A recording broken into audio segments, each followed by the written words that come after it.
Halo semua, salam sejahtera Malaysia. Selamat datang ke channel Fels Lifestyle. Terima kasih kerana terus setia dan bersama di dalam channel ini. Tuan-tuan dan puan yang amat dihormati, ini satu kemenangan Anwar Ibrahim sebagai Perdana Menteri dan sebagai pemimpin kerajaan hari ini. Sudah pasti ramai yang mahu menumbangkan Anwar Ibrahim. Ada juga sampai mahu mengheret Anwar Ibrahim ke mahkamah, memaki hamun Perdana Menteri yang berkata Anwar Ibrahim tidak layak untuk jadi Perdana Menteri dan perlu membubarkan parlimen dan sebagainya. Banyak serangan diterima oleh Anwar Ibrahim, terutamanya musuh politik Anwar Ibrahim yang mahu Anwar dipecat, yang mahu Anwar tumbang. Tapi sebenarnya saudara-saudara, ini satu bukti Anwar selangkah lagi di depan, selangkah lagi di hadapan semua musuh politiknya ataupun musuh yang cuba untuk menumbangkan Anwar Ibrahim. Rasanya termasuk Mahathir, termasuk Muhyiddin, dan semua kepimpinan politik yang cuba untuk menjatuhkan Anwar. Ini satu kemenangan Anwar yang terbaru. Perkongsian daripada Malaysia kini bertarikh 8 Oktober, Anwar ditanggah ke-15 pemimpin Islam berpengaruh dunia. Perdana Menteri Anwar Ibrahim menduduki tempat ke-15 sebagai individu Islam paling berpengaruh di dunia berdasarkan edisi terbaru The Muslim 500, The World's 500 Most Influential Muslim 2025.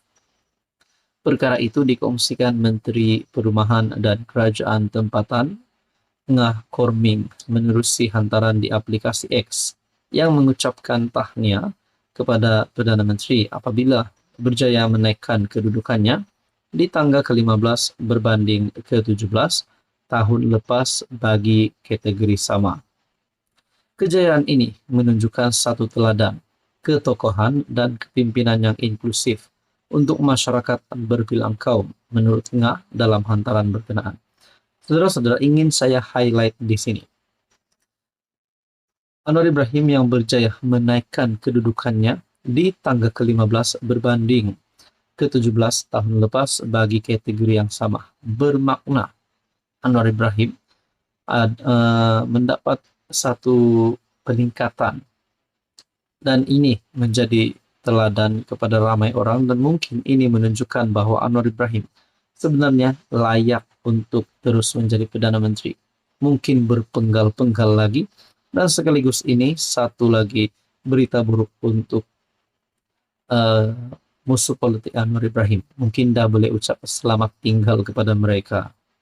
Berdasarkan penerbitan itu, Anwar merupakan antara 50 individu yang tersenarai sebagai individu Islam paling berpengaruh di dunia selain Raja Jordan Raja Abdullah II Al-Hussein yang menduduki tangga pertama, Raja Arab Saudi Raja Salman Abdul Aziz Al Saud ke-5, dan Presiden Indonesia Prabowo Subianto ke-18.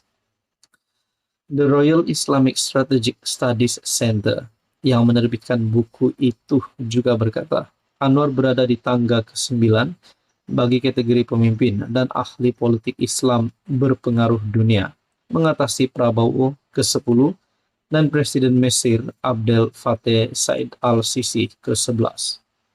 Penilaian ke atas mereka dibuat berdasarkan pengaruh masing-masing dalam membuat perubahan dari segi budaya, ideologi, keuangan, politik, dan lain-lain ke atas komuniti Islam dan juga di peringkat antarabangsa.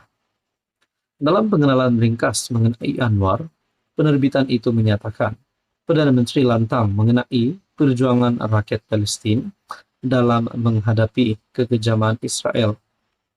Anwar Ibrahim telah menjadi penyokong lantang hak Palestin untuk menentang pendudukan. Pertemuannya dengan pegawai Hamas, termasuk pemimpin Hamas yang dibunuh, Allahyarham Ismail Haniyeh, telah mendapat kritikan daripada Amerika Syarikat. Siaran media sosialnya yang menyampaikan ucapan takziah selepas pembunuhan Ismail Haniyeh telah diturunkan yang mendorongnya untuk berkata, biar ini menjadi message yang jelas dan tidak berbelah bagi kepada Meta. Hentikan sikap pengecut ini dan berhenti bertindak sebagai instrumen rejim Zionis Israel yang menindas menurut penerbitan itu. Halo semua, salam sejahtera Malaysia. Tuan dan Puan yang amat dihormati. Saudara-saudara, di dalam kerajaan perpaduan, gabungan parti-parti komponen di dalam Pakatan Harapan dan Barisan Nasional, di mana Pakatan Harapan ada di EP, ada Amanah, ada PKR. Manakala Barisan Nasional pula bersama dengan UMNO, MIC, dan MCA. Saudara-saudara, di dalam parti gabungan Pakatan Harapan, mungkin ada yang kata kekuatan sebenar parti adalah daripada PKR.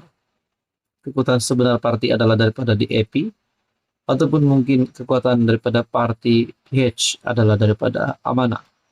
Namun saudara-saudara, sebenarnya kekuatan parti itu adalah milik seluruh gabungan parti itu. Namun saudara-saudara, kenapa tiba-tiba ada satu berita dikongsikan daripada Malaysia Kini bertarik 6 Oktober. DAP tak pernah mengemis jawatan dalam kerajaan Johor, kata Anthony Locke. DAP tidak pernah meminta penubuhan kerajaan perpaduan di Johor, apatah lagi mengemis sebarang jawatan dalam kerajaan negeri itu. Ini bukan untuk di dalam nasional, bukan untuk kabinet kerajaan perpaduan, tetapi untuk kerajaan perpaduan di Johor sekiranya ada penubuhan itu. Setiausaha agungnya DAP, Anthony Locke berkata, DAP menjunjung titah Sultan Johor, Sultan Ibrahim Iskandar Shah, yang menitahkan tiada pembangkang di Johor, sebaliknya hanya ada wakil pengimbang. DAP tak akan minta untuk menubuhkan kerajaan perpaduan di negeri Johor. Kita selesa, kita memainkan peranan dan menjadi pengimbang kepada negeri Johor. BN menang 40 kerusi, PH ketika itu lawan BN menang 12 kerusi, tambah 1 kerusi muda, BN menang 3 kerusi. Jadi BN dengan selesa boleh menubuhkan kerajaan di Johor dengan majoriti yang kuat. Itu hakikat yang kita terima.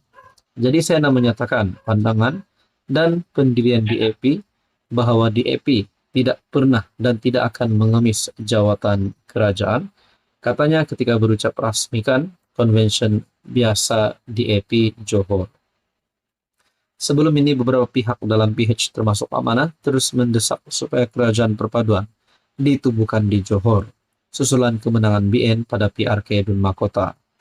Cadangan itu menerima reaksi beberapa pemimpin BN, termasuk Ketua Pemuda UMNO Akmal Saleh, yang kemudiannya menimbulkan polemik berterusan antara PH dan BN. Mengulas lanjut, Locke berkata, polemik kononnya PH Johor mahu kerajaan perpaduan ditubuhkan perlu dihentikan. Tuan-tuan berkaitan dengan ini, apa komen Anda?